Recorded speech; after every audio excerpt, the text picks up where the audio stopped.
ចាសសូមជម្រាបសួរពុកម៉ែបងប្អូនចារីករាយស្វាគមន៍មកកាន់វីដេអូថ្មីរបស់នាងខ្ញុំចាថ្ងៃនេះនាំអារម្មណ៍ពុកម៉ែបងប្អូនមកកាន់តំបន់ប្រាសាទកោះកេរទៀតហើយចាដែលប្រាសាទនេះគឺស្ថិតនៅឃុំស្រយ៉ង់ស្រុកគូលែនខេត្តព្រះវិហារចាប្រាសាទនេះគឺស្ថិតនៅមុខនឹងប្រាសាទកោះកេរផ្ទាល់តែម្ដងចាជឿជាក់ថាពុកម៉ែបងប្អូនភាគច្រើនគឺបានឃើញប្រាង្គប្រាសាទនេះប៉ុន្តែมันមានចំណាប់អារម្មណ៍និងចាប់អារម្មណ៍ឃើញនៅសម្រស់របស់ប្រាសាទនេះទេចាប្រាសាទនេះគឺមានឈ្មោះថាប្រាសាទក្រហមដែលកសាងឡើងអំពីឥដ្ឋលាយជាមួយនឹងថ្មភក់កសាងមានប្រាង្គតូលចាកសាងដើម្បីឧទ្ទិសទៅដល់ព្រហ្មញ្ញសាសនាហើយប្រាសាទនេះដែរគឺកសាងនៅក្នុងរាជ្យព្រះបាទជ័យវរ្ម័នទី4សតវត្សទី10ចាប្រាសាទនេះទៅតែជួសជុលរួចរាល់ចាឃើញមានសម្រស់ស្រស់ស្អាតមែនទែនចាគួរជាទី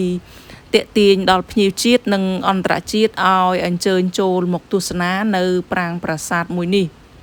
ចាពេលដែលចូលមកដល់ប្រាសាទមួយនេះយើងនឹងឃើញមានដូចជាបណ្ណាល័យ2នៅសងខាងដែលសាងសង់អំពីថ្មបាយក្រៀមលាយជាមួយនឹងថ្មភក់ចាហើយយើងក៏បានឃើញនៅប្រាង្គប្រាសាទ2នៅអមសងខាងដែលសាងសង់អំពីថ្មបាយក្រៀម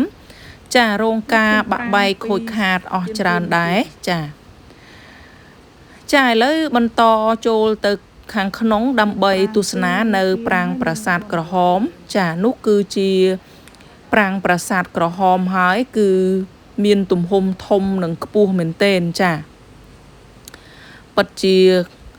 គួរឲ្យស្ញប់ស្ញែងនៅស្នាដៃរបស់បុព្វបុរសខ្មែរយើងចាដែលខំកសាងបន្សល់ទុកនៅប្រាសាទនានាជាច្រើនដែលមានសម្រស់ស្រស់ស្អាតចាតាក់ទាញភ្ញៀវជាតិនិងអន្តរជាតិឲ្យមកចូលទស្សនាចាមុននឹងយើងមកដល់ប្រាង្គប្រាសាទយើងនឹងឃើញមានចម្លាក់តោដ៏ធំពីរនៅខាងមុខចាប៉ុន្តែមួយបានរងការបាក់បែកអស់ទៅហើយនៅសល់តែចម្លាក់តោមួយតែប៉ុណ្ណោះចាហើយពេលយើងមកដល់នៅច្រកទ្វារនៃប្រាង្គប្រាសាទគឺមានសសរពេជ្រពីរអមសងខាងចាដែលមានក្បាច់ស្រស់ស្អាតនិងមានទំហំធំមែនទែនចាប្រាសាទនេះពេលដែលយើងមើលក្នុងវីដេអូមិនសូវជាធំទេចាប្រសិនបើយើងឃើញផ្ទាល់គឺមានទំហំធំមែនទែនចាហើយនៅក្នុងប្រាង្គនៃប្រាសាទគឺយើងឃើញមាននៅសេសសល់ទម្រសេវលឹងដ៏ធំមួយដែលបាក់បែកផ្នែកហើយខាងអាជ្ញាធរគាត់បានយកមករៀបចំផ្គុំទុកនៅខាងក្នុងប្រាង្គប្រាសាទវិញចាអរគុណច្រើនពុកម៉ែបងប្អូនវីដេអូនាងខ្ញុំក៏ឈានមកដល់ទីបញ្ចប់ដែរចាសូមពុកម៉ែបងប្អូនកុំភ្លេចមកទស្សនាប្រាសាទនេះផងចាពេលនេះនាងខ្ញុំក៏សូមអរគុណចាសូមជម្រាបលា